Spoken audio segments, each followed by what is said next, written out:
नमस्कार बच्चों।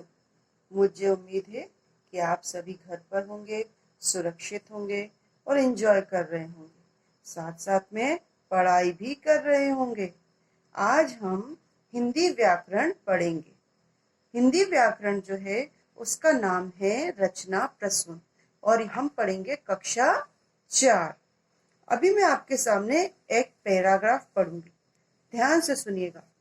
एक तालाब के किनारे एक घना पेड़ था, उस पर एक कबूतर बैठा था। उसने कब तालाब के पानी में एक चींटी को बहते देखा। कबूतर को चींटी पर दया आ गई, उसने एक पत्ता तोड़कर चींटी के पास गिरा दिया। हाँ, थक गए। क्यों? क्योंकि हमने कोई विराम ही नहीं दिया, कहीं हम रुके ही नहीं। और कोई भी काम जब बिना रुके होता है तो वो अच्छा नहीं लगता। आप लोगों ने भी जब इस पैराग्राफ को सुना होगा तो आपको कैसा लगा होगा कि मैम बस बोलते जा रही है और आपको कुछ समझ में ही नहीं आया। तो आपको इससे कुछ तो पता चल रहा होगा कि मैम क्या पढ़ाने वाली है। हाँ, आज हम पढ़ेंगे विराम चिन्ह। विराम चिन्ह। चलिए अब हम पाठ 14 विराम चिन्ह पढ़ेंगे। विराम चिन्ह को हम इंग्लिश में पंक्चुएशन मार्क्स कहते हैं।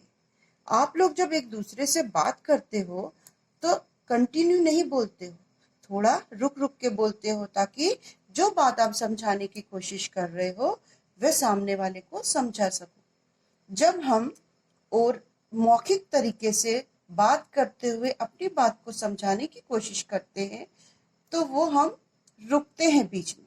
लेकिन जब हम लिखते हैं तो लिखते समय हम वहां पर कुछ चिन्ह लगाते हैं और उन्हीं चिन्हों को हम विराम चिन्ह कहते हैं। वो वाक्य में जरूरत के हिसाब से लगाए जाते हैं। तो अब देखते हैं, जब हम बातचीत करते हैं तो अपनी बात को अच्छी तरह से समझाने के लिए बीच बीच में रुकते हैं। इस रुकावट को ही विराम चिन्ह कहते हैं। लिखते समय अपनी बात को सही ढंग से समझाने के लिए जहां रुकते हैं वहां कुछ चिन्हों का प्रयोग करते हैं, उन्हें विराम चिन्ह कहते हैं। तो इसमें यही समझाया गया है कि जब हम बातचीत करते हैं तो अपनी बात को समझाने के लिए बीच बीच में रुकते हैं, उसी को विराम कहते हैं। उसी तरह से लिखते समय अपनी बात को सही ढंग से समझाने के लिए जहां रुकते हैं वहां कुछ चिन्हों का प्रयोग करते हैं, उन्हें हम विराम चिन्ह कहते हैं। कोई भी चीज कंटिन्यू नहीं की जा सकती। जिस तरह से आप लोग एक पीरियड के बाद आपको कुछ टाइम का विराम मिलता है, उसके बाद दूसरा पीरियड चालू होता है। कंटिन्यूशन में कुछ भी नहीं होता। एक रेलगाड़ी जब चलती है तो कुछ कुछ स्टेशन में उनको रुकना पड़ता है, वो कंटिन्यू नहीं चलती। तो विराम चिन्हों का जिस तरह से हमारी भाषा में जरूरत है उसी तरह से हमारे जीवन में भी आवश्यकता है। चलिए, विराम चिन्ह किसे कहते हैं अब हम इसे पढ़ेंगे। अपनी बात अथवा विचार का आशय स्पष्ट करने के लिए लिखते समय जो चिन्ह लगाए जाते हैं उन्हें विराम चिन्ह कहते हैं। मतलब जब आप लिख रहे होते हो तो अपनी बात को जो लिख रहे होते हो उस चीज को समझाने के लिए आपको विराम चिन्हों का प्रयोग करना पड़ता है। तो अपनी बात अथवा विचार का आशय स्पष्ट करने के लिए लिखते समय जो चिन्ह लगाए जाते हैं उन्हें विराम चिन्ह कहते हैं। अब यहाँ पर 2 उदाहरण दिए गए हैं, उन उदाहरणों को सुनिए। जाओ मत बातें करो। जाओ मत बातें करो। अब उपयुक्त वाक्यों में अल्प विराम के अलग अलग स्थान पर प्रयुक्त होने से वाक्यों का अर्थ बदल गया है। पहले वाक्य में जाने की मनाही है और बात करने का आदेश स्पष्ट हो रहा है। दूसरे वाक्य में जाने का आदेश व बातें नहीं करने के लिए कहा जा रहा है। आप देखिए, जाओ मत, यहाँ पे अल्प विराम लगा है और उसके बाद लिखा है बातें करो। मतलब जाने के लिए मना किया जा रहा है और बात करने के लिए कहा जा रहा है। दूसरे वाक्य में जाओ मत बातें करो। जाओ के बाद अल्प विराम लगा है और वहां पे बोला जा रहा है कि बातें मत करो।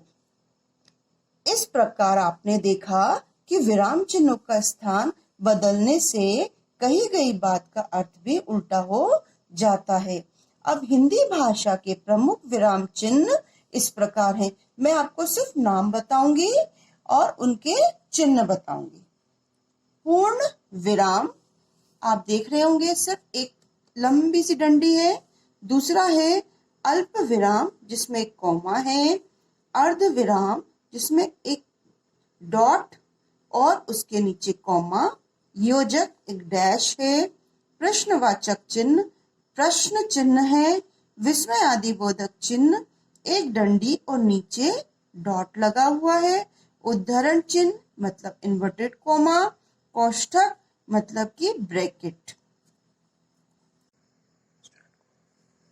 अब हम विराम चिन्हों की परिभाषा और उनके प्रकार देखेंगे। पहला है पूर्ण विराम। वाक्य के पूरा होने के पश्चात जो चिन्ह लगता है उसे पूर्ण विराम चिन्ह कहते हैं। इसका प्रयोग वाक्य के अंत में किया जाता है। जब हम कोई वाक्य लिखते हैं और जब वह वाक्य कंप्लीट हो जाता है, पूरा हो जाता है, तब हम इस पूर्ण विराम को लगाते हैं। जैसे फूल खिलता है, आप देख रहे होंगे फूल खिलता है, हमारा वाक्य पूरा हो गया है तो यहाँ पे पूर्ण विराम लगाया गया है। दूसरा, माली पौधों को पानी दे रहा है, ये वाक्य भी हमारा पूरा हो गया और यहाँ पे पूर्ण विराम लगाया गया। दूसरा है अल्प विराम। अल्प शब्द का अर्थ है थोड़ा। बात बोलते समय जब थोड़ी देर के लिए रुकना होता है, जब हम कोई बात कह रहे हैं और हमें थोड़ी देर के लिए, अल्प समय के लिए रुकना होता है, तब अल्प विराम चिन्ह का प्रयोग करते हैं। इस चिन्ह का प्रयोग वाक्य में एक ही वर्ग के अनेक शब्द आने पर अथवा वाक्य में उपवाक्यों को अलग अलग बताने के लिए किया जाता है। जैसे पेड़ों से हमें लकड़ी, गोंद, रबड़, कागज, जड़ी बूटियां आदि मिलते हैं। यहाँ पर देखिए आप, लकड़ी, गोंद, रबड़, कागज तक अल्प विराम लगाया गया है और जड़ी बूटियों के बाद कोई नाम नहीं है, इसीलिए अल्प विराम नहीं लगाया गया है। लेकिन अगर मैं इसको इस तरह से बोलूं, पेड़ों से हमें लकड़ी, गोंद, रबड़, कागज, जड़ी बूटियां आदि मिलती है, तो कितना गंदा लगेगा ना सुनने में। तो पेड़ों से हमें लकड़ी, गोंद, रबड़, कागज, जड़ी बूटियां आदि मिलते हैं, तो यह सुनने में भी ठीक लग रहा है और उसको अलग भी किया गया है, इन शब्दों को अलग भी किया गया है। दूसरा उदाहरण देखिए, वह सुंदर घर जो सामने ही है मेरा है। मतलब इसमें यह बताया जा रहा है जो सुंदर सा घर है जो सामने ही है वह मेरा है, तो यहाँ पर भी अल्प विराम का प्रयोग किया गया। तीसरा जो है वो है अर्ध विराम। बोलते या लिखते समय जब अल्प विराम की अपेक्षा कुछ अधिक रुकना पड़े, अल्प विराम में हम बिल्कुल कम समय के लिए रुकते हैं, लेकिन यहाँ पर अल्प विराम से थोड़ा सा ज्यादा रुकते हैं, अर्ध विराम में थोड़ा ज्यादा रुकते हैं, तब अर्ध विराम का प्रयोग किया जाता है। इस चिन्ह का प्रयोग तब किया जाता है जब वाक्य पूरा होने की स्थिति में हो परंतु पूरा हुआ ना हो। जैसे बच्चा रोता रहा, लेकिन यहाँ वाक्य पूरा नहीं हो पाया है, इसलिए यहाँ पे लगाया गया अर्ध विराम। और माँ सोती रही, यहाँ पे वाक्य पूरा हो गया और आखिरी में हमने पूर्ण विराम भी लगा दिया। अब दूसरा, तुमने खाना खाया, बातें की और चल भी दिए। सिर्फ इतना ही पूछा जा रहा था उससे कि तुमने खाना खाया और बातें की और चल भी दिए, तो इस वाक्य में खाया के बाद जो है अर्ध विराम और चल भी दिए के बाद पूर्ण विराम लगाया गया। नंबर 4, योजक। दो शब्दों को जोड़ने के लिए योजक चिन्ह का प्रयोग किया जाता है। यह दोनों शब्दों के मध्य में लगाया जाता, मतलब जोड़े वाले शब्द, जो शब्द युग्म कहलाते हैं, जैसे सुबह, शाम। चाल ढाल, दिन रात, प्रार्थना पत्र, इनके बीच में जो है एक दूसरे को जोड़ने के लिए योजक चिन्ह का प्रयोग किया जाता है। चलिए अब नंबर 5, प्रश्नवाचक चिन्ह। प्रश्न पूछने वाले वाक्यों के अंत में प्रश्नवाचक चिन्ह का प्रयोग किया जाता है। जैसे रवि क्या कर रहा है, ये क्वेश्चन हमने पूछ लिया, ये प्रश्न पूछ लिया, उसका आंसर हमको मिल जाएगा। क्या पिताजी आ गए, हम ये प्रश्न अपने सामने वाले से पूछ रहे हैं और उम्मीद कर रहे हैं कि वो आपको तुरंत उत्तर दे। तो ये हो गया आपका प्रश्नवाचक चिन्ह। नंबर 6, विस्मय आदि बोधक चिन्ह। प्रसन्नता, शोक, आश्चर्य, दुख, घृणा आदि भावों को प्रकट करने वाले शब्दों के उपरांत विस्मय आदि बोधक चिन्ह का प्रयोग किया जाता है। अब इसमें जितने भी शब्द दिए हैं, प्रसन्नता, शोक, आश्चर्य, दुख, घृणा, इन शब्दों को हम बोलते समय अपने भाव में दिखा सकते हैं, अपने चेहरे में दिखा सकते हैं, लेकिन लिखते समय हमें उसमें कुछ ऐसा चिन्ह लगाना पड़ेगा जिससे कि हमको पता चले कि ये विस्मयादि बोधक चिन्ह है। तो उदाहरण के लिए फर्स्ट वाला है, आहा कितनी अच्छी आइसक्रीम है, इसमें एक खुशी का भाव दिख रहा है, प्रसन्नता का भाव दिख रहा है। और दूसरा, छी तुम्हारे विचार कितने गंदे हैं, मतलब इसमें घृणा का भाव दिख रहा है। और फिर तीसरा, अरे तुम अभी तक जाग रहे हो, ये क्या पता चल रहा है हमको, आश्चर्य, अरे तुम अभी तक जाग रहे हो। उसी तरह से वाह तुमने तो कमाल कर दिया, यहाँ पर भी खुशी का भाव जाग रहा है। सातवां है उद्धरण चिन्ह, यानी कि इन्वर्टेड कोमा। किसी के कहे गए कथन को ज्यों का त्यों या उन्हीं शब्दों में व्यक्त करने के लिए उद्धरण चिन्ह का प्रयोग किया जाता है। जैसे अध्यापक ने कहा डैश इन्वर्टेड कोमा स्टार्ट, कल विद्यालय में अवकाश रहेगा पूर्ण विराम, और उसके बाद इन्वर्टेड कोमा से इस वाक्य को कंप्लीट किया जा रहा है। दूसरा, माँ कह रही थी कल मुझे जल्दी उठना है, तो इसमें क्या बताया जा रहा है, क्यों लगाया जाता है कि जिस भी व्यक्ति ने जो कथन कहा है उस कथन को ज्यों का त्यों लिखते हैं, उसको हम इन्वर्टेड कोमा में ही लिखते हैं। और यह इन्वर्टेड कोमा जो है वो कथन के शुरू में लगाते हैं, और पूर्ण विराम, जब हमारा कथन का पूरा हो जाता है, पूर्ण विराम लगाकर उस इन्वर्टेड कोमा को लगाकर हम वाक्य को समाप्त कर देते हैं। ये था हमारा उद्धरण चिन्ह। अगला है 8वां, कोष्ठक चिन्ह।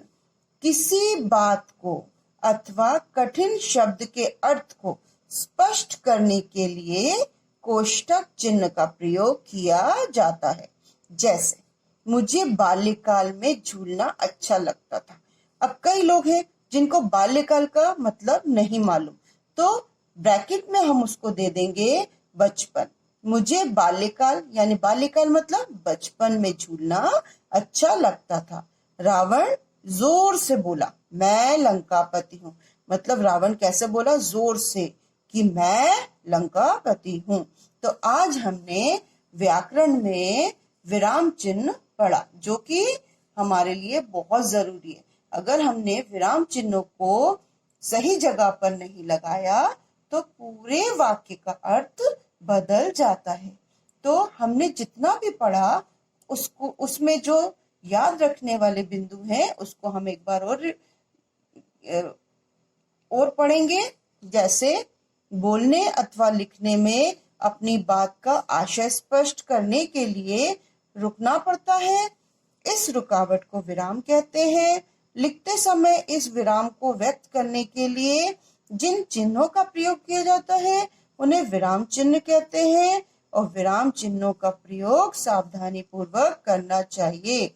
मुझे उम्मीद है बच्चों कि आप लोग को ये पाठ समझ में आ गया होगा। आप लोग घर पर इस पाठ को अच्छे से एक बार पढ़ेंगे, पढ़ने के बाद उसको उसके विराम चिन्हों के नाम और विराम चिन्ह उनको याद कर लेंगे। ओके, चलिए, God bless you all of you.